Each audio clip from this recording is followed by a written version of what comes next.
I'm Angela Dodge. This is my presentation on Whitefield and how he used the press and the newspapers to his advantage. He did that by placing advertising that gave specifics about his planned sermons and the location, dates, etc. Because he had promoted himself extensively, people were already familiar with who he was and what he was doing. This form of advanced publicity also carried over to what was distributed after he had left an area of revival. The distribution of his journals, sermons, and pamphlets actually began before he even arrived in the colonies. You could call it a kind of advanced publicity blitz that prepared the colonists for his arrival. He had discovered in 1739 that the meanest instruments, specifically the press, promoted the gospel by piquing people's curiosity and getting their attention. He dominated the papers in Philadelphia, all catering to his self-serving agenda. In modern terms, he was like a rock star that the press was in love with.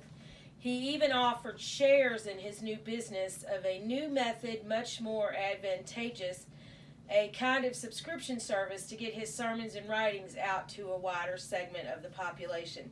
This worked very well in London. His constant advertisements of his locations, upcoming sermons, and other appearances became a daily feature in the papers. He also utilized the press to promote his books to booksellers who recognized that his books would sell well and make them a profit. This caused a bit of an advertising war when two other evangelists in England also began running ads in the papers. A full 2 years before he arrived in the colonies, the prominent colonial papers were running ads for his work. He even had a press secretary. He had 2 of them.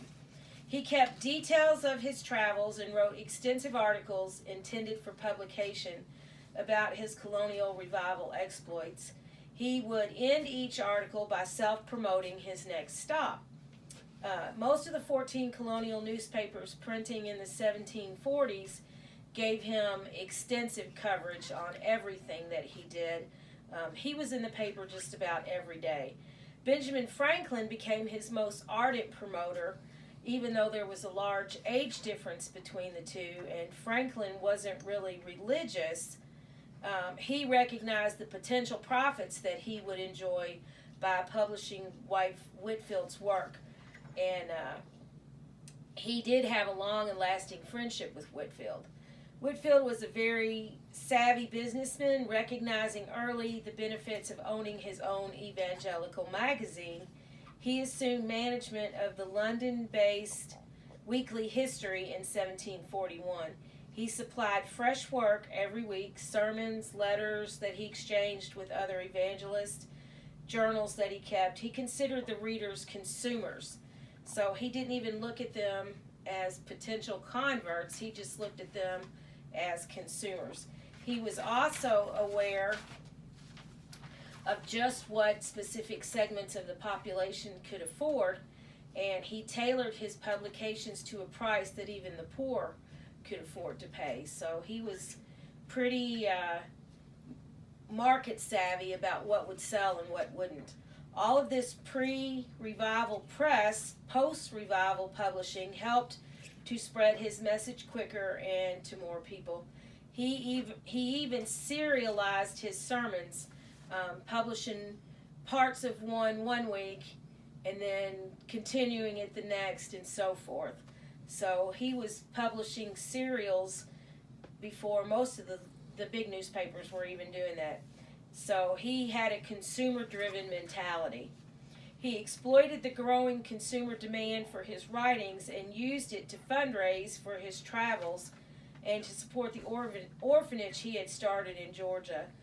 He even went so far as to buy a plantation and slaves to generate income. So apparently in his world, his Christian worldview, slavery wasn't wrong because he used that to also generate capital.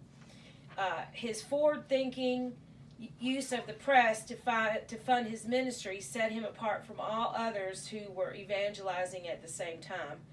He learned many of the techniques he employed by listening and learning from his father, who was involved in the markets in London, and he actually worked in those markets quite a bit before he decided to pursue full-time ministry. He linked religion and commercialization to organize and promote his revivals on both continents. So he was pretty well ahead of his time, and you could even compare him to some modern evangelists like Billy Graham, who did the same thing with promoting places that he was going to be before he arrived, promoting his books and his literature and his message while he was there, and then following it up with another press blitz after he left. So I'm wondering if Billy Graham maybe took lessons from George Whitefield in how he ran his ministry. Very interesting article. I learned a lot about this man who I thought I knew a lot about and didn't realize that he had a capitalistic side to him. So thank you.